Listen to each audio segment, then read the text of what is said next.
Recientemente, hace algunos días, Jensen Huang, quien es el fundador, presidente y, director de NVIDIA, fue invitado en el podcast de Joe Rogan y algo que me llamó la atención fue que él hizo mucho énfasis en la energía.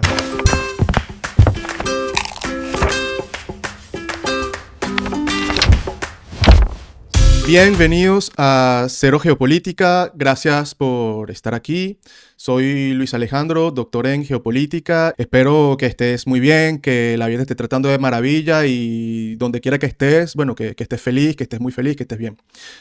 Sinceramente, es mi deseo hoy para ti. Hoy vamos a hablar en continuación con el episodio pasado sobre, qué se busca con el despliegue militar en el Caribe. Vale. Pero antes quiero decirte que, te abones a este canal, que le des like a este episodio y que comentes, digamos, como una vía para mantener el contacto por ahí. Me parece una muy buena forma. También te quiero decir que este podcast tiene un canal de Patreon al cual te puedes abonar por solo $5 al mes. Allá te espero para seguir profundizando, en los temas que aquí te traigo. Volvamos entonces. ¿Qué se busca con ese despliegue militar en el Caribe, con esta operación Lanza del Sur? Recientemente, hace algunos días, hace algunas semanas, Jensen Huang, quien es el fundador, presidente y director de NVIDIA, él fue invitado en el podcast de Joe Rogan y algo que me llamó la atención fue que él hizo mucho énfasis en la energía. Claro, evidentemente una empresa como NVIDIA que consume, sus procesos son muy intensos en consumo energético. Todas las empresas de alta tecnología y ahora con el auge de empresas que se sirven mucho de la inteligencia artificial, toda la cantidad de servidores que se necesitan y la energía que estos demandan es fenomenal. Ese enfoque en la energía está directamente, ligada al acceso a la energía como proceso, digamos, esencial de cualquier economía y en el caso de su empresa, del progreso tecnológico. Entonces, nos lleva a interesarnos a la capacidad de consumir energía. Yo viendo ahora cifras para traerte hoy aquí, consulté el informe estadístico de la energía mundial de este año, que está editado por el Instituto de la Energía, que antes, durante muchos años, fue editado por British Petroleum. Es, digamos, un documento anual que es, digamos, la referencia con respecto a la energía consumida en el mundo, cómo se reparte esta en función de las fuentes, etc. Y le estaba echando un ojo hay datos verdaderamente interesantes. Como por ejemplo, sí, en este reporte, digamos, si hay que relevar los más importantes, es que los tres primeros países del mundo, digamos, en orden decreciente por consumo de energía, los tres primeros consumen la mitad prácticamente de toda la energía mundial. La medida utilizada en este reporte son los exajulios, que es una medida una medida de la energía. Y estos tres primeros son China en primer lugar, Estados Unidos e India. Pero China encabeza esta lista por muy lejos, con alrededor casi 160 exajulios. En segundo lugar, los Estados Unidos con alrededor de 90. Y luego ya India con algo así como 40. Y la lista, el margen se reduce mucho con los siguientes, los subsiguientes. Entonces, ¿qué quiere decir? Que China, entonces, a ella sola, consume más de un cuarto de la energía total que se consume en el mundo. En el mundo actualmente, según este reporte, se consumen 592 exajulios. Y de esos 592, 160, se consumen en China. Representando más del cuarto, más del 26%, por ahí 27%. Estados Unidos, que consume alrededor de 90 y pico, representa el 15-16% de toda la energía mundial. Entonces vemos ya que estamos frente a estos dos gigantes y los demás, los demás países son consumidores muy pequeños de energía si los ponemos en comparación con China y con Estados Unidos. Eh, Eso es un primer indicador que te estoy dando ahora con estos datos para después tenerlos en mente para lo que vamos a seguir hablando subsiguientemente ahora. Entonces, bueno, ya tenemos estos dos países que tienen a ellos, con ellos dos solos, que concentran el 40% de la demanda y que el top 10 consume ya más de 2/3. Vemos que el consumo está muy desigualmente distribuido en el mundo, el consumo de la energía. Y si ahora lo vemos, no solo por países, sino también por regiones, vemos que lo último, siempre en este último reporte, que toma el año 2024, digamos, el último año que se pudo medir, en la región del Asia-Pacífico, es casi la mitad de toda la energía que se consume en el mundo, se consumió en Asia-Pacífico. Y América del Norte, es decir, México, Canadá y Estados Unidos, se consumió 19% de toda la energía del mundo. Claro, los Estados Unidos están tomando la mayor parte. Europa, fíjate que está muy rezagada con respecto a estas dos zonas, con solo un 12.10% de la energía total mundial que se consumió. Una cifra interesante, aunque igual siempre, como te digo, todas las cifras que yo te digo, los datos y las informaciones, es bueno que cuando te interpelen mucho, tú igual vayas a una fuente oficial o verifiques en los medios para, bueno, para estar más seguro en lo que escuchas y en lo que es un reflejo muy bueno tener eso. Entonces, bueno, ¿qué implica esto que te estoy diciendo? Bueno, dicho sea de paso, la zona región América del Sur y Central, con el Caribe incluido, es menos del 5%, que dice mucho de lo que le hace falta, digamos, en términos de desarrollo a la región, aunque no es algo directamente correlacionable con el índice de desarrollo humano, que vemos que es el bienestar de la gente, pero sí es un indicador importante, ¿no?, del progreso de una economía y de una sociedad. Entonces, bueno, ahora, ¿qué implica esto? ¿Qué implica esto? Bueno, la capacidad, claro, como evocaba el presidente de Nvidia, claro, y lo que me hizo pensar directamente viendo este podcast, el podcast de Joe Rogan, que esta capacidad de consumir energía está en el corazón, bueno, el corazón mismo de la existencia de una persona. Desde el punto de vista más personal, necesitas consumir energía, tu cuerpo, para vivir, ¿no? Calorías. Desde el punto más micro hasta el más macro, un estado, una empresa o una economía nacional se rige también por esta capacidad. Digamos que uno de los pilares, la energía, la disponibilidad de la energía y la capacidad de poder consumirla, es uno de los pilares fundamentales para la economía y para la sociedad. Entonces, bueno, diciendo esto, ahora la pregunta se hace prácticamente sola, ¿no? ¿De dónde viene la economía que se consume? Porque si hablamos que la energía es un pilar tan fundamental de todo lo demás y la capacidad para consumirla, entonces la pregunta que viene sin tener que hacérsela prácticamente es, disculpa, ¿de dónde viene la energía que se consume? Y ahí está la cuestión que de paso nos da ya una introducción directa al caso de Venezuela. Y es porque aún hoy en día, con todo el progreso que ha habido y el auge de las fuentes de energía no renovables, aún hoy en día más del 80%, según este estudio y muchos otros más del 80% del mix energético mundial depende de las energías fósiles.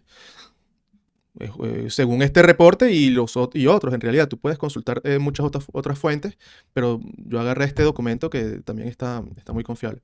El petróleo, dentro de las energías fósiles que tenemos, bueno, tenemos el gas natural, carbón y petróleo, digamos. Dentro ya de las renovables tenemos la hidroeléctrica, que es una fuente importante también, y las otras estas energías verdes.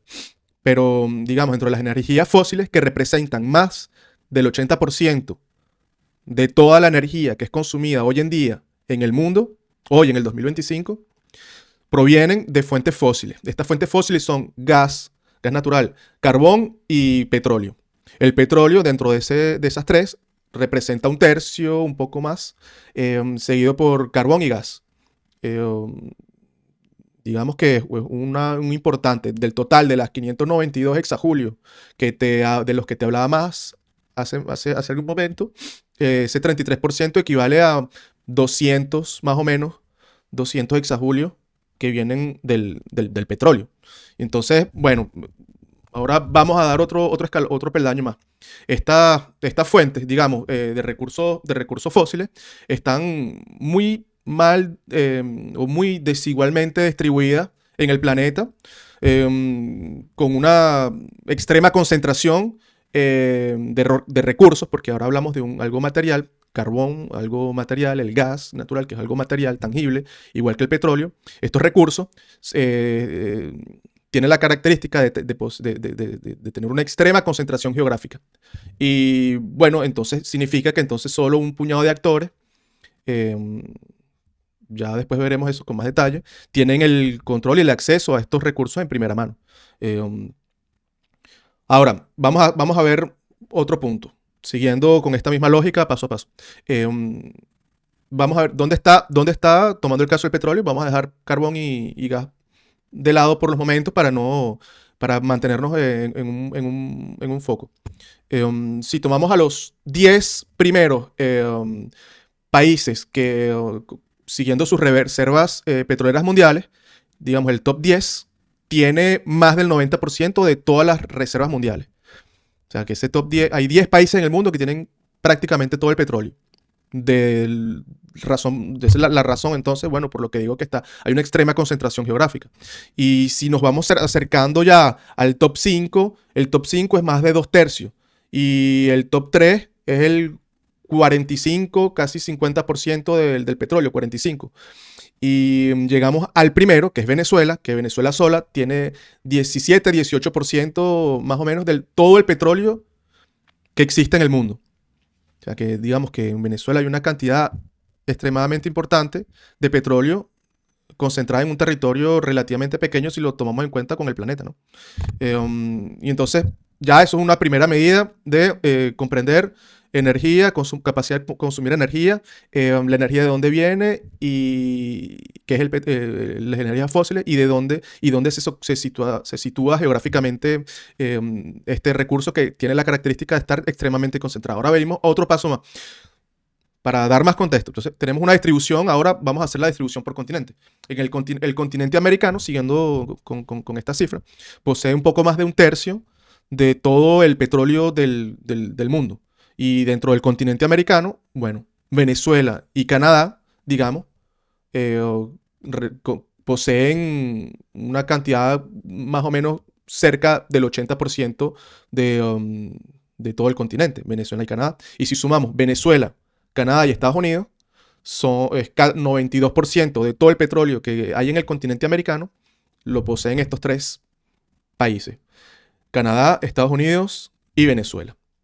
Y si esos tres países lo ponemos a la escala mundial, esto representaría, bueno, habría que hacer la suma, no, pero tendría que ser, no sé, habría que hacer el cálculo. Pero es una parte, si sumamos, no sé, el 30 y pico por ciento, 30% por ahí, de las reservas mundiales, lo que es considerable en el continente americano. Después vamos a venir, o sea, hay que guardarse todo lo que te estoy diciendo, guárdatelo en mente ahorita en una esquina de la cabeza para que ya vas a ver que más adelante hay implicaciones geoestratégicas interesantes. La primera región, bueno, el continente americano es la segunda región en la que se concentra más petróleo en el mundo, pero la primera, como ya tú sabes, es el Oriente Medio o Asia del Este, con la península arábiga que posee más o menos la mitad de las reservas mundiales, quizá un poquito menos, que sigue, bueno, que es digamos, la zona dominante. Entonces, ahora vamos a ver. Esto, ya acercándonos más al punto, al foco, es que el hemisferio occidental, el continente americano, es estratégico para la seguridad energética de Estados Unidos, porque si vemos que con lo que primero te di, la primera información que te di ahora en este episodio, que es la cantidad de energía que se consume en Estados Unidos, y eso lo concatenamos con, con la seguridad energética, vemos y que la energía viene sobre todo por fuentes fósiles, vemos que hay un interés estratégico, ¿no? Estados Unidos, con una demanda de 90 exajulios, tiene que tener alguna parte en su mix energético que sea petróleo. Y ahí es donde está la cuestión, que más del 80% también de la economía, del mix energético de Estados Unidos está compuesto por las energías fósiles. Y el petróleo es la primera de entre ellas. El petróleo representa más o menos 38%, 40% de toda la energía que se consume en Estados Unidos, bueno, proviene del petróleo. Y esto, digamos, responde también a una realidad geográfica.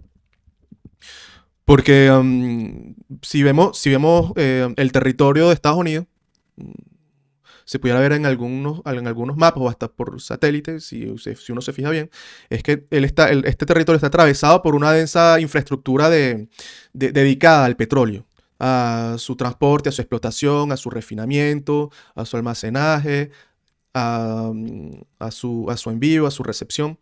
Hay toda una infraestructura física instalada en el territorio que, que está dedicada al petróleo y a las energías fósiles, pero al petróleo en particular. Y esto condiciona la economía de los Estados Unidos al uso de este recurso. Y la economía, entonces, viéndolo del otro lado, de Estados Unidos está condicionada por la capacidad de tener petróleo para consumir. Eh, y bueno, esta dinámica influye a su vez el modo de vida en Estados Unidos. Si ya has podido ir para los Estados Unidos o bueno, sabes cómo se vive allá, hay buena parte de Estados Unidos en el que, bueno, tú ves planificación urbanística en la cual el automóvil es muy prioritario a diferencia de lugares de otras partes del mundo, ciudades de otras partes del mundo, como por ejemplo en Europa. Aun y cuando el auto es un medio de transporte masivo y digamos el principal en buenas partes de Europa, no es tan esencial. Por ejemplo, que tomemos el ejemplo por ejemplo, París, que es donde yo vivo. Y tú tomas París y tomas otra ciudad muy grande, cosmopolita y una metrópolis como digamos Miami en Estados Unidos, el uso del automóvil en París no es tan esencial como lo es en Miami, por ejemplo, o quizás o hasta en Nueva York, o en Los Ángeles. Y esto, bueno, dice mucho entonces de la necesidad, de la forma que el urbanismo ha sido creado, la forma de vida de la gente y cómo se mueven, cómo se desplazan, el transporte. Todo ha sido, la economía es condicionada por el uso de un recurso y este recurso condiciona la economía y el estilo de vida. Digamos, desde este punto de vista geográfico, esto es algo interesante de tener en cuenta, ¿no?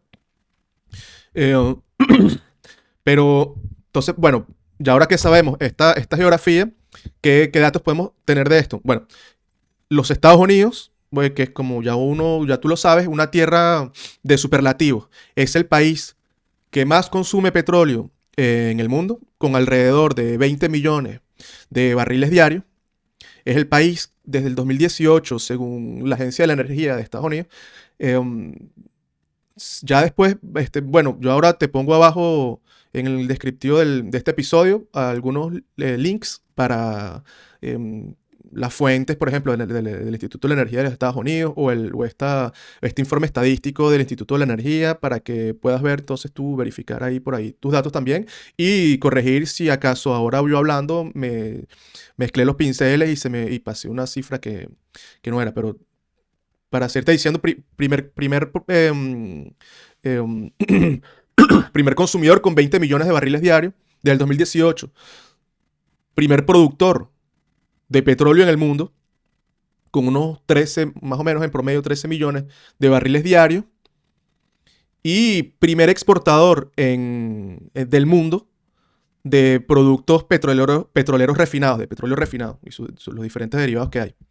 que representa, ya dicho sea de paso, creo que es como una quinta parte del total, en el valor total de las exportaciones de los Estados Unidos. Una quinta parte son productos petroleros refinados. O sea, que quiere decir que la economía de los Estados Unidos uno de los motores es la industria petrolera, los productos refinados, el petróleo refinado que se exporta desde los Estados Unidos. Bueno, petróleo y productos fósiles, energías fósiles, pues. Digamos, todas las energías fósiles representan un quinto, que se exportan, productos refinados de energías fósiles, que se exportan representan un quinto, que es, bueno, considerable tomando en cuenta el tamaño de la economía de los Estados Unidos, que es la primera o la segunda, según los referentes que se tomen, del mundo. Entonces, ¿qué nos deja esta correlación entre consumo, producción y exportación? Que si produces 13 millones o consumes 20, hay más o menos un orden de 7 millones de barriles de petróleo crudo que se tienen que importar en Estados Unidos para todo este proceso económico del que te acabo de hablar. Entonces, si a eso tú le pones el dato de las reservas petroleras de los Estados Unidos, que son importantes, pero no son tan grandes como la de los principales, como las de Arabia Saudita, por ejemplo. Son de lo que yo pude ver, los reportes que pude leer, es alrededor de 48 mil millones de barriles. Si tomamos en correlación entonces esta reserva con el nivel de producción y el consumo, hay un estimado de petróleo para menos de 10 años. Esta cifra puede verse a la alza porque ya ahora, desde que el presidente Trump asumió el poder, el mismo 20 de enero declaró la emergencia emergencia energética, emitió un decreto en este sentido y, bueno, digamos que con el aforismo drill, baby drill, se dice mucho, ¿no? De lo que él estaba, de la idea que se quiere transmitir. Es decir, liberar las fuerzas energéticas o algo así. Digamos que es la traducción de lo que él estaba evocando con su decreto. Que, bueno, tiene que ver con una salida de nuevo de los acuerdos de París, de la COP21 y estos acuerdos históricos concerniendo la emisión de gases a efecto invernadero. Trump decide renunciar de nuevo denunciar de nuevo este tratado y, bueno, buscar manera de aumentar la explotación y de manera más intensiva de los recursos perdón, energéticos fósiles. Entonces ya con esta nueva política es posible que la cantidad de reservas en Estados Unidos se vea a la alza, la estimación, por nuevos descubrimientos. Pero, ¿qué pasa? Que si, si no hay nuevos descubrimientos de manera significativa, de una manera importante, y si no se modifica la, la estructura del consumo energético en Estados Unidos, si el mix energético dentro de los Estados Unidos no reduce su parte de energías fósiles, entonces, bueno, habría que recurrir entonces cada vez en un corto o mediano plazo, digamos de horizonte de 10 años, a mayores fuentes de crudo del exterior. Vamos, ¿cómo pudiéramos ver una reestructuración del mix energético con un anclaje tan profundo y tan establecido de la estructura energética del mix del petróleo en la economía de Estados Unidos? Es difícil porque todo esto implica tubos, almacenaje, refinería, flotas de buques. O sea, hay todo un entramado de gasolineras, de estructura física, que es muy difícil, de las cuales es muy difícil pasar a otra cosa en poco tiempo. Entonces, digamos que lo más probable es que en Estados Unidos se tenga que importar, am, si ninguna de estas dos opciones se lleva a cabo, descubrimientos masivos de petróleo o reestructuración del mix energético a fuentes exteriores de petróleo crudo. Entonces, bueno, actualmente los Estados Unidos se abastece principalmente, digamos, de manera global del continente americano y de sus dos, dos socios, digamos, principales. Tenemos también en Arabia Saudita, o socios en el Medio Oriente, hacia el este, pero digamos, Canadá y México están muy compenetrados a nivel de recursos fósiles que importa Estados Unidos. Y esto es muy, digamos, inteligente desde el punto de vista geoestratégico porque el riesgo de que haya un corte de suministro es por conflicto, por eventos geopolíticos, es muy pequeño, cosa que no es el caso desde el Medio Oriente, el Golfo Pérsico y estas regiones. Porque si tú, imagínate, ahora sitúate en el mapa del Oriente Medio y con esta región que ha sido, bueno, históricamente, tiene muchos conflictos en su seno. Pueden haber, por ejemplo, si digamos que depender mucho en Estados Unidos, desde la perspectiva de Estados Unidos, de suministros desde el Golfo Pérsico, por ejemplo, eso, todo el comercio, digamos, del petróleo se pasa por los navíos petroleros, por la vía marítima. Y una parte importante del petróleo comercializado en el mundo sale por el Golfo Pérsico, es decir, que atraviesa el estrecho de Hormuz, que llaman, y este puede verse bloqueado por algún conflicto geopolítico, porque existe algún conflicto, una guerra en la región. En esta zona tenemos, bueno, todos los conflictos recientes y actuales. También puede el pasaje, el comercio, digamos, del petróleo, puede verse también obstruido a nivel del Mar Rojo y del Canal de Suez, por ejemplo.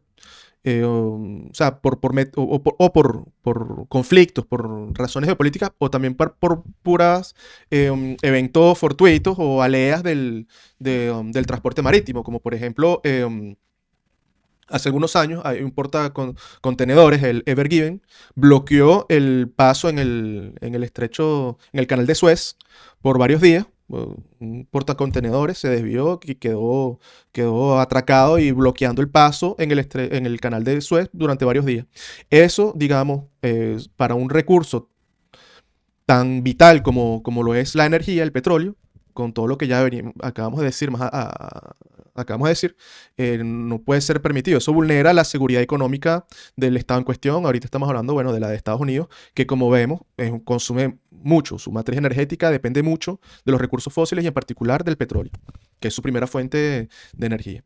Entonces, desde el punto de vista geoestratégico, suministrarse desde la primera región petrolera del mundo no es tan bueno. Aun y cuando es donde hay más petróleo, no es mejor suministrarse ahí, sino de la región próxima. Entonces, ahora llegamos al continente americano.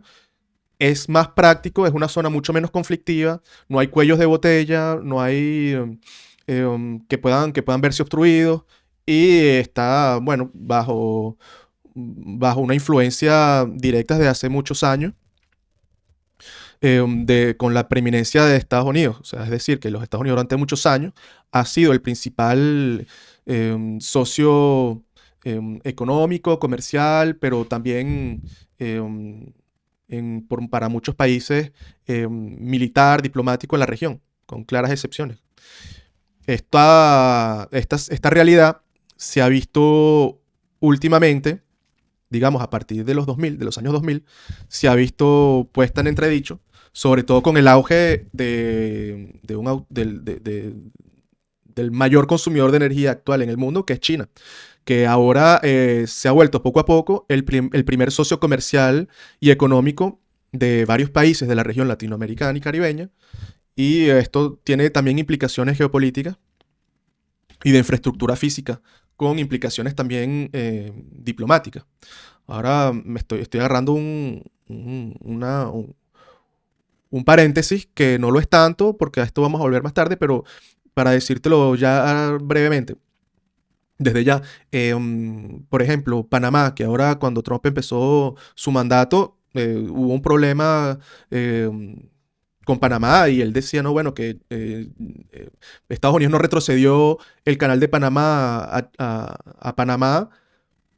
Si, bueno, no lo sabías, el canal de Panamá estuvo controlado durante muchos años, hasta la firma del acuerdo Torrijos-Carter de memoria, en el que se acuerda la retrocesión del canal de Panamá a Panamá, la soberanía, digamos. em, y esta fue efectiva en 1999, creo. Y a partir de este tiempo, bueno, ya Panamá tiene control total de las actividades de la zona del canal. Entonces, bueno, Trump dice, no, que ahora esto no, cuando llegó al poder, dijo, bueno, vamos a echar esto para atrás y vamos a retomar control del canal porque Panamá le está dando el control a China.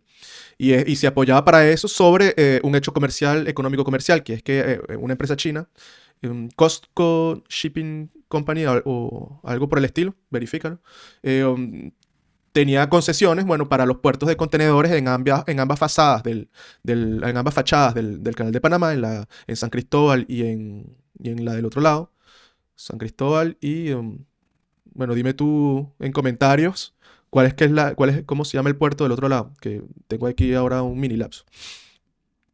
Estaban gestionados por empresa china. Y vemos entonces cómo el hecho comercial económico tiene implicaciones ya a nivel geopolítico con Donald Trump llegando al poder y también, digamos, a nivel diplomático, porque esta situación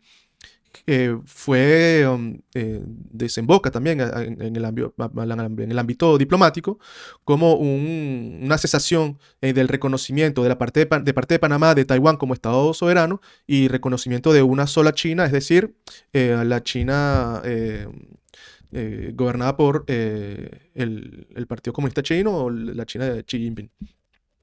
Hay muy poquitos países en el mundo actualmente que reconocen a Taiwán como un Estado soberano formalmente. Hasta hace algunos años eran 14 y la mayoría eran estados muy pequeños y estados en el Caribe habían una buena cantidad de esta minoría tan pequeña de 14, de la cantidad de 190 y pico, casi 200 estados que existen formalmente reconocidos en la ONU actualmente. Entonces, vemos cómo entonces esta realidad de intensificación de lazos comerciales, económicos, tiene después implicaciones de fricciones. Por ejemplo, en el caso concretamente latinoamericano y caribeño, entre la potencia, digamos, regional, que es los Estados Unidos, con esta potencia que tiene, bueno, ya lazos cada vez más estrechos. También podemos decir lo mismo con hay un puerto que se inauguró hace poco, creo que fue el año pasado, en el 2024, o en el 2024, sí, 2024, con la visita presencial de Xi Jinping en Perú, el puerto de Chancay, a algunos kilómetros al norte de Lima, y dentro del marco, digamos, de un proyecto más largo que busca conectar, digamos, la zona productora del centro y del sur brasilero, Rondônia, Mato Grosso, toda esta zona con una producción importante de productos agropecuarios y por esta zona también soya, que es un producto esencial también, aunque no se sepa mucho, para la producción de carne. Para alimentar a los animales. Y bueno, también Brasil, sabemos todo que es un gran productor de café, de recursos agrícolas.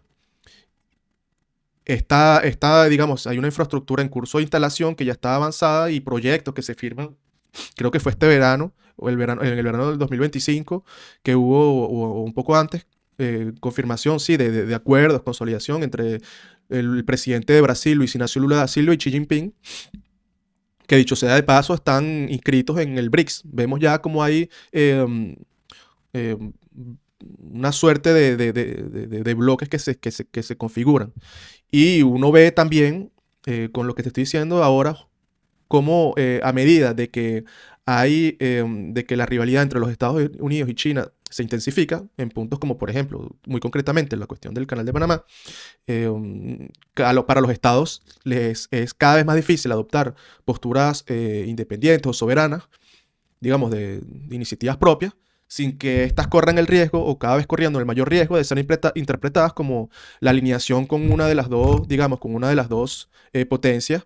Y esto, o sea, deja ver que ahí sí, la escena, la realidad geopolítica actual, mundial o de las relaciones internacionales están cada vez más directamente influenciadas por esta rivalidad, la rivalidad entre dos potencias, entre China, una potencia en ascensión, con un consumo de energía cada vez mayor, con un auge tecnológico cada vez mayor, y una potencia ya establecida que, con unas capacidades tecnológicas avanzadas, la cantidad de empresas de la Silicon Valley que están en la punta, digamos, de lo que se produce, ya establecida, pero que se ve cada vez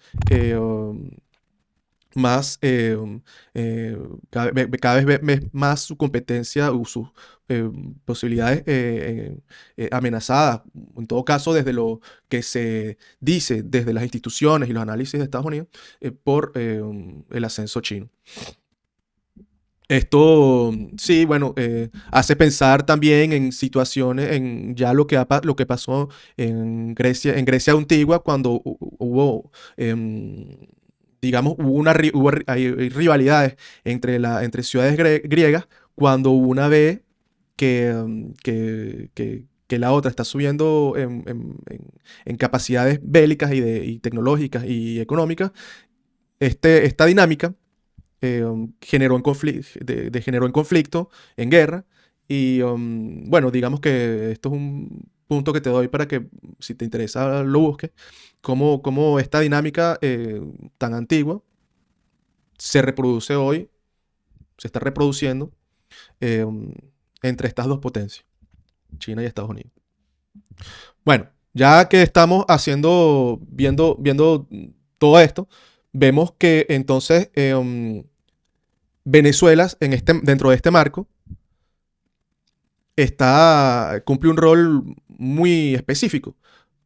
Con todo lo que venimos de hablar, Venezuela tiene, digamos, las mayores reservas de petróleo del planeta, más de 300.000 millones de barriles por encima de Arabia Saudita, y está en línea directa cerca del Golfo de México y de las refinerías del Golfo de México, que llevan muchísimos años adaptadas al tipo de petróleo venezolano. Los petróleos tienen diferentes denominaciones. Los de Venezuela hay muchos que están caracterizados por ser pesados y extrapesados.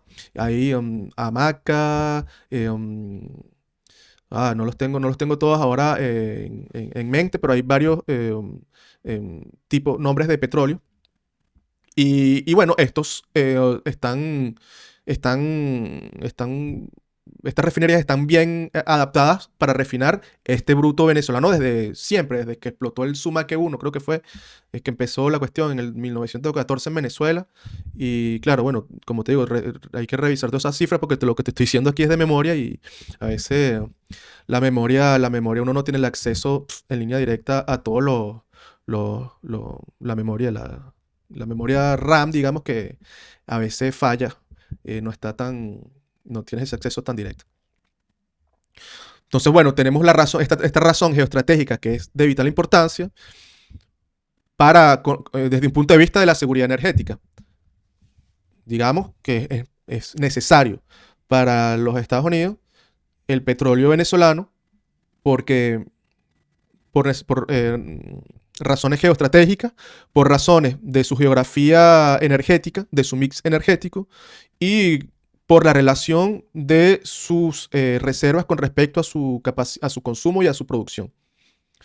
Recientemente, en el 2015, bueno, hay fuentes, claro, todo esto viene a complementarse evidentemente con las fuentes de otros lados, por ejemplo, del continente americano. Por ejemplo, se importa petróleo, hay petróleo que, por ejemplo, en Guyana, en el territorio disputado entre Guyana y Venezuela, en la en la plataforma continental disputada entre Guyana y Venezuela, hay un bloque que se llama Bloque Staurek, y ahí ExxonMobil ha descubierto del 2015 una cantidad importante. Yo creo que es el lugar del mundo en el que más se ha descubierto petróleo en estos últimos 10 años, offshore en todo caso, es alrededor de 11 mil millones de barriles de petróleo.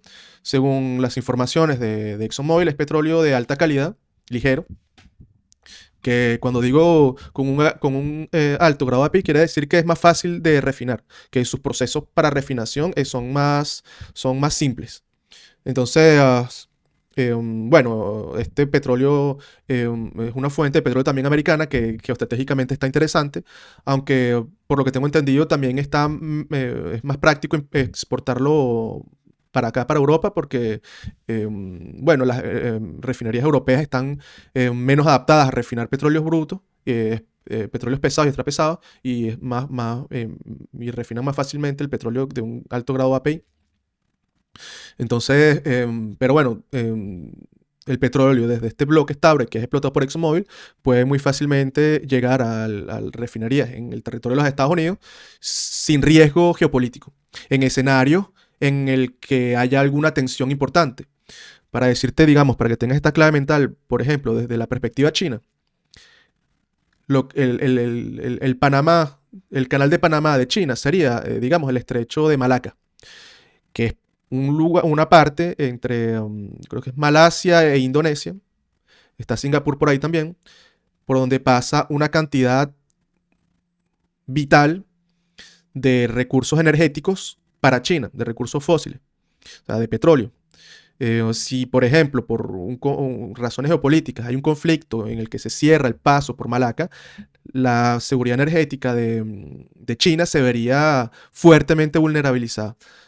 Por eso es que, por ejemplo, China ha creado un paso por Pakistán.